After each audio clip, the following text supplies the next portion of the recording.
But family building isn't about perfection. It's about legacy. It's about a continuation of values. It's about showcasing, embodying, and spreading the goodness of God's power and his kingdom.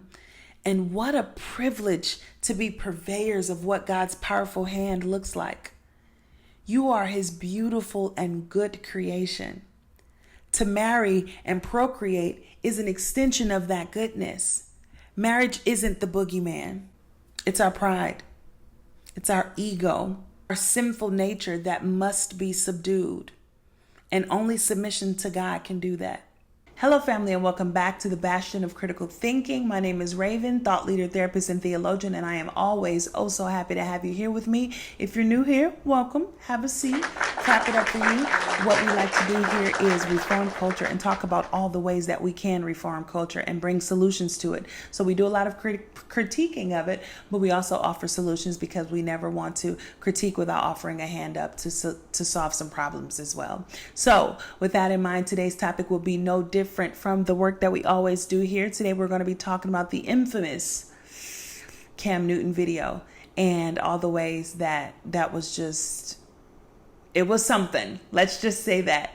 And I wanted to talk about this not just because it was circulating in pop culture, but because we talk about things that can help reform culture. And this family unification thing within our culture, or the lack thereof, is a problem. So I wanted to talk about it. So let's just hop right in. So I spent the week reading this book, The Two-Parent Privilege, which is actually kind of wild because, child, I am in seminary right now, so I literally have no time, no extra time anyway, to be reading extra books. But that just goes to show that I love y'all deep. So don't say I ain't never gave you nothing. You hear me? No, I'm just kidding. But no, seriously. So I read this book, and honestly, I did it for myself as well as you guys, because I want to make sure, and I always want to make sure, that I came at this conversation about Cam Newton in this interview, which we're going to get to in a second, but I wanted to make sure that I came at it from a lens that was different from all that you've heard about it, because I know we've been inundated into commentary about this conversation already, and I wanted to make sure that I was well versed in the things that I had before I just came and just gave some commentary on it. But the one place I strive so hard to be different in is the amount of nuance and context I give to a subject, to make sure that we're all doing what class? Critically thinking. Because that's what we do over here in the Bastion of Critical Thinking. So anyway, I read this book, and if I'm being honest, I had to pray about it, guys. And I know that's a cuss word these days, because why? You don't just have the answers all to yourself. Aren't you all knowing? No, I'm not. And neither are you, but we'll get there in a second. I prayed, though, because frankly, we should be doing that with everything.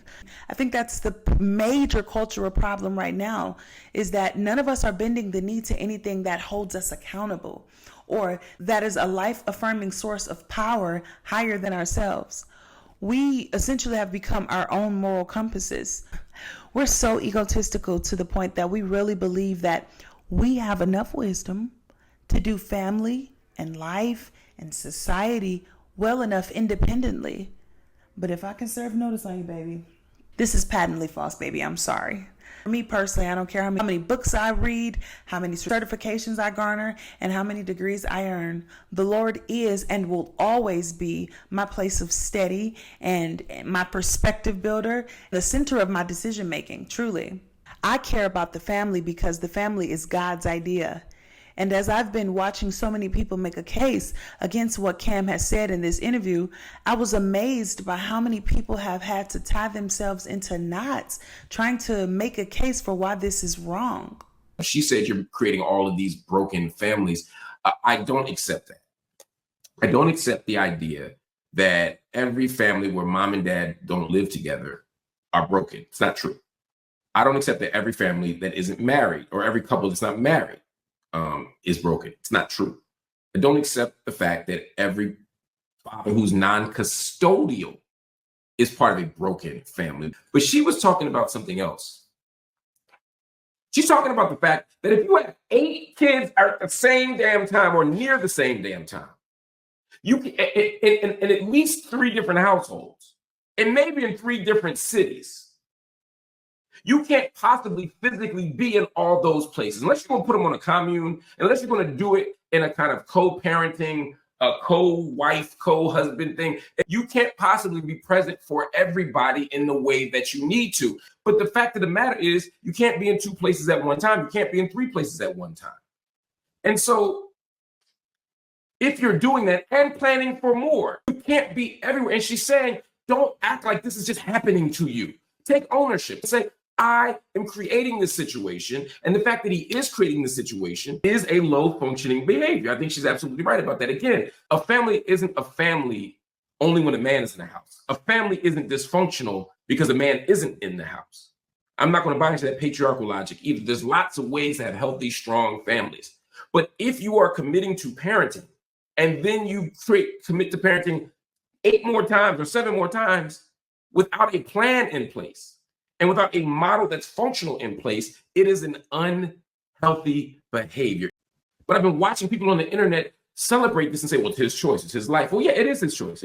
But we do make moral and ethical judgments about what's healthy. We have to make sure that we're doing what we need to do to build healthy communities, healthy families, healthy children. And again, marriage ain't the solution. I'm not telling everybody they need to get married. I'm not telling anybody they need to get married. I'm not telling anybody they need to live with the mother or father of their child. I'm simply saying you can't have 13 of them. You can't have 8 of them at the same time and think you're being healthy. Because some of this stuff felt very traditional, conservative, patriarchal, respectability stuff. But some of it is just real. And as I get older and think about things differently, some of this stuff ain't about respectability. It ain't about white people. It ain't about Republicans. It's just about being healthy. I don't like the term broken. It is needlessly stigmatizing, and it's not necessarily true. There are nuclear families living in the same house together that are broken. I just don't like that descriptor. The broken family thing is about reinforcing gender binary, meaning legitimate families are one man and one woman and their children in one household. Don't like that. As long as there's healthy, open communication, the broken thing doesn't work. Honestly, just culturally, we're past that. My concern with people like Cam Newton and Nick Cannon is not, oh, you guys didn't get married. Well, it kind of is that because a little bit is that because of the reasons that they put forth. But it's how many hours in the day do you have to make sure that all of your children feel seen and loved and valued and cared for? Most of the takes I've seen about this situation are obviously that it's wrong and that Cam Newton should be ashamed of himself for making this many babies by this many women. And if you missed it, I think it's 8 with 3 different women. However, what struck me most about it all is that how so many of those same opposing voices who are normally not on the side of traditional family values and have been traditionally open about their rejection of nuclear family ideals, these same people are also rejecting Cam's outright disrespect and disregard for the sanctity of family and for just traditional home structure in general. Obviously, the arguments that they're making against it may vary, but ultimately, they're making a case against why his position is wrong. And I just found that so fascinating. It's almost as if we're trying to say, without saying it though, because you can't say this, so we're saying it without saying it, that the mom and dad of a child, if possible, because I know it's not always possible, but if possible, bio mom and dad is the most ideal place for a child to be raised. Abuse in various situations does not negate our responsibility to push for 2-parent biological family structures. If we can acknowledge that things don't always go to plan in families, we should also be able to acknowledge that if possible, mom and dad are the best outcome that we should always push for, which would mean bolstering and supporting family health, the health of the mom, health of the dad, and the kids.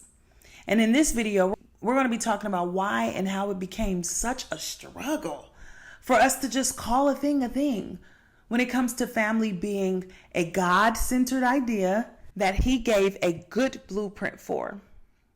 And we're going to talk about why we feel that the outliers to this fact and the negative family experiences disprove the general biological, statistical, and spiritual rule that family unification is a better outcome than any other. because some of this stuff felt very traditional, conservative, patriarchal, respectability stuff. But some of it is just real. And as I get older and think about things differently, some of this stuff ain't about respectability. It ain't about white people. It ain't about Republicans. It's just about being healthy. My concern with people like Cam Newton and Nick Cannon is not, oh, you guys didn't get married. Well, it kind of is that. From where I sit, it seems as though the reason they have to twist themselves up in knots this way is that the culture has propositioned itself as the arbiters of what family and marriage is and how best to do it. But to be fair, that's understandable, right? Because throughout history and even present day, we've seen all the ways that the world has been negatively impacted by dictatorial, theocratic regimes that imposed faith onto the societies they governed. And so as a result, we've collectively chosen to secularize ourselves to the point of complete rejection of any claim that is sacred in nature, even if it's difficult to do so or if it works against us. Child, we will do anything not to have to give credit to a biological order of sorts or to give in to any inclination driven by something larger than ourselves, right? Child, and we sure as heck will find a way not to include God in our thoughts or our perspectives. But to be clear again, I'm not oblivious to the fact that families come in all shapes, styles, and sizes. And obviously, what works for one won't always work for the others or for all of them. I know that a one-size-fits-all approach to family unification or towards something as complex as family dynamics can feel like a scary and frankly wrong way to approach it, especially if a person is making that case from a religious perspective, as if they have the moral high ground. But what if I told you that there is statistical evidence to prove that children just do better in a two-parent household with their two biological parents at that? And not only do they do better, but I'm gonna go a step further, but the children of parents who are more traditionally conservative in their parenting styles, and by conservative, I simply mean uphold traditional values, subscribe to a faith system, set clear boundaries in the parent-child dynamic, and those who prioritize community-centered lifestyles for their family, things like church and youth groups, etc. What if I told you that those children are statistically more happy? Who makes for better parents, left-wingers or right-wingers? Right-wingers. There's a lot of data on this. There's long been a slight gap where conservatives are a little happier than liberals, and it's not clear why. Is that parenting? Who knows? But what I found in doing the research for the book is that the gap between left and right became a chasm after 2012. So we'll get to the reasons why that is. But the bottom line is when kids are rooted in communities, they don't get washed out to sea by the phone-based childhood, by living by the virtual world. So over and over again, whether we look at left, right, whether we look at religion, what we find is that it's the secular kids and the liberal kids who got washed out to sea, got really depressed after 2012, and much less effect on the conservative and religious kids because I think they're more rooted. So if you're following along, children who grow up with a life and lifestyle more commensurate with what faith systems instruct people to pursue do better, or at least are more happy. And to be clear, if you look up those studies and if you engage with the material more, because I know I'm just kind of brushing through them, but if you look them up and engage with them more, there's no social engineering of these variables, just empirical data showing outcomes. What does this suggest to you?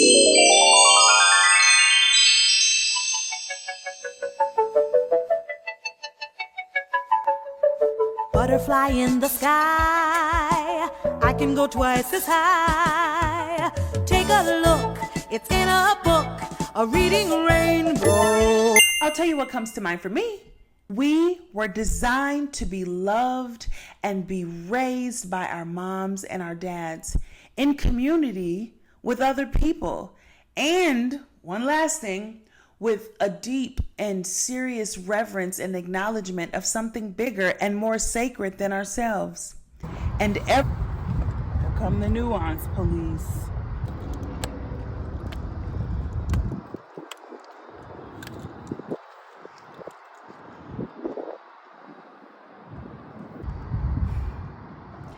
Hi. License and registration, please. Okay, sure. Well, actually, yeah, I'm a licensed clinician and I'm a seminarian. So, yeah, I feel like I'm pretty qualified to make these cases. Let me school you, young girl. Okay. Child abuse fatalities increased from 2021 to 2022 alone. An estimated 1,900 children, actually, I think it's a little more, died from abuse or neglect in 2022. I bet you ain't know that, did you? Well, yeah. Did I ask you to speak yet? Oh, okay. An increase from the 1,820 that died in 2021. Well, did you know? Can I talk yet? You may. Yes, I know that a ton of children are harmed physically, emotionally, spiritually, and all kind of other leads in their homes of origin. And many times, those places really aren't ideal for kids. I definitely know that. However, there were 3 million children born in the U.S. In 2021.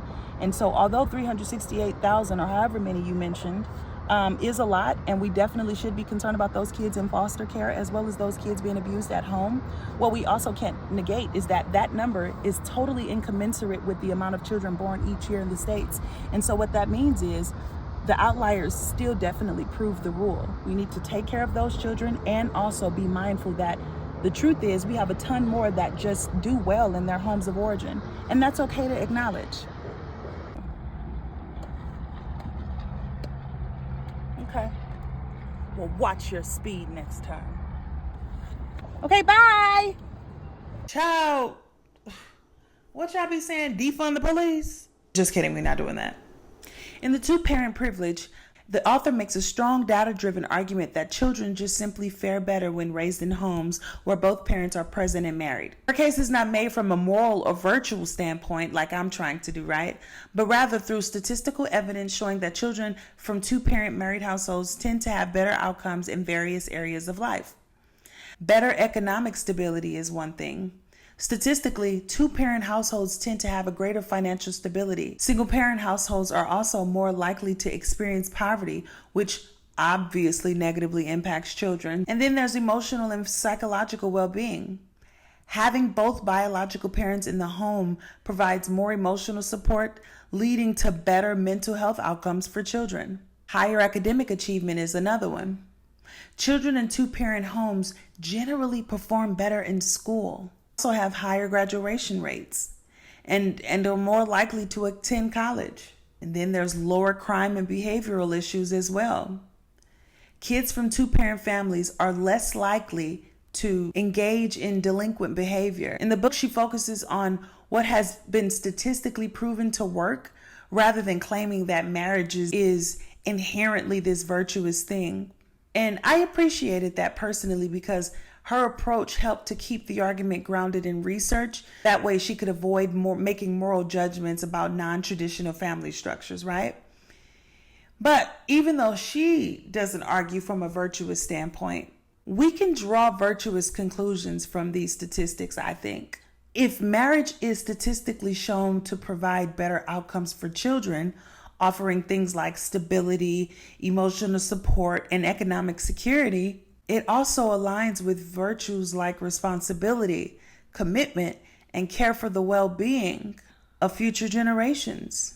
By understanding that marriage often leads to better outcomes, one could arguably make the case that it reflects deeper virtues. Commitment. Marriage fosters a stable, committed environment which benefits the children. Responsibility. Both parents sharing the responsibility and the duties of raising children leads to a more balanced and supportive home. Long-term thinking. Marriage encourages planning for the future, providing a more secure foundation for children's growth. God made man and woman together so that they could be together and repopulate the earth with more people to reflect and spread his goodness. So you can call it backwards, you can call it bigoted, you can call it whatever you want really, but it doesn't make it any less true. If this was all by happenstance, y'all, and not by intelligent design, then why does the empirical data reflect everything that sacred text says we should be doing? Everything that sacred text and the scriptures said is right for family rearing is exactly what the empirical data backs up. Child, take from that what you will. Behold, children are a heritage from the Lord, the fruit of the womb, a reward. Like arrows in the hand of a warrior are the children of one's youth. Blessed is the man who fills his quiver with them. He shall not be put to shame when he speaks with his enemies in the gate. Then Psalm 128 says, your wife will be like a fruitful vine within your house. Your children will be like olive shoots around your table. 1 Timothy 5:8 says, but if anyone does not provide for his relatives, and especially for members of his household, he has denied the faith and is worse than an unbeliever. A good man leaves an inheritance to his children's children, but the sinner's wealth is laid up for the righteous. Genesis 1:28 says, and God blessed them.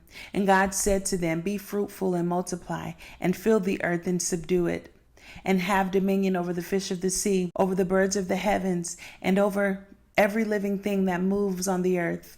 Psalm 27:10 says, for my father and my mother have forsaken me, but the Lord will take me in. 2 Corinthians 6:18 says, and I will be a father to you, and you shall be sons and daughters to me, says the Lord Almighty. Y'all, I use these passages specifically because I know the Bible often gets a bad rep for being overly sexist or overly misogynistic, or even pro-parent too much, but too often unconcerned about the child. I've always heard people get so angry specifically at the scripture that says, honor thy mother and thy father. And they're angry because they think or they feel like, but what if I come from an abusive home? Does God not see me? Why can't the Bible ask for mom and dad to honor me? So because of that, I've heard and I've seen so many people write the scriptures off as if it's unimportant. But the truth is, scripture is pro-family, and particularly pro-healthy family. I can go on for days, y'all, on all the scriptures that command parents to love and respect their children. And as a matter of fact, it speaks to that more than it does commanding children to respect their parents. The Bible is not this big, scary book trying to force you to do things in an effort to shame you or to have dictatorial power over you. The Bible instructs us to love and honor our families because it's a book authored by the creator of the universe who made us and called into being all of our families. God wants to help all of us thrive in our families so that we can live a more healthy and prosperous life. If you're depressed and you're too scared to stand up and take care of the family that you've created, let's get you some resources to help you gain the courage and capability to do so. Or if you are someone you know feels like it's okay to have a baby with somebody but not marry them because you're fearful of the permanence of marriage, let's have a conversation. Let me talk, come talk, because I can assure you, babe, there is nothing more permanent than making a baby with someone. It ain't gonna be perfect. Let's just let that go now. I saw that clip of Big Sean talking about perfection and why he wants to wait until, hon, you've made a baby with this woman. It'll never be perfect. It'll never be just right. That's impossible. But family building isn't about perfection. It's about legacy. It's about a continuation of values. It's about showcasing, embodying, and spreading the goodness of God's power and his kingdom. And what a privilege to be purveyors of what God's powerful hand looks like. You are his beautiful and good creation. To marry and procreate is an extension of that goodness. Marriage isn't the boogeyman. It's our pride. It's our ego, our sinful nature that must be subdued. And only submission to God can do that. All right, guys, this was fun. I appreciate you guys hanging out with me. I know that was a lot, and I hope that you guys will like and comment and subscribe. Comment and let me know how you feel about my thoughts. I know that they were very full, and I hope that you gather something from it. God made family. We don't get to rewrite it. All we get to do is submit and see the fruits of our submission, you know? So I'd love to hear you guys' thoughts. Crucify me or not, I appreciate it all the way. I appreciate them all. And until next time, I'll talk to you later. Bye.